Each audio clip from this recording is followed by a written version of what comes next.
viņi nonāk, skatos, man telefons pilns ar visiem, jā. Dinamo. Patīkami, kad komanda izrādīja vēlmi, lai es atgrieztos Dinamo, un jāsaka, tā bija apusēja vēlme, jo arī no manas puses es gribēju atgriezties un turpināt jau attīstīties kā spēlētājs iekš Dinamo Rīga un censties iegūt vairāk balvas, kā mēs redzam sēžu istabā, kur jau ir diezgan balvas. Centīsimies aizkraut šito istabu. Paralēli, protams, viss notika mans rehabilitācijas process un eju rehabilitēties.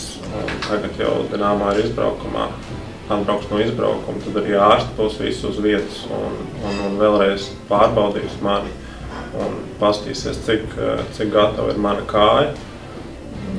Bet, iekšēji jūtu, kad jau ir labāk. Protams, daudz laika tagad ir palaists garām un būs brīdis, ko atgriezties jau tajā līmenī, kurā es gribu spēlēt, bet, es domāju, viss kolektīvs, gan treneri, gan ārsti man to palīdzēs izdarīt un viss būs kārtībā.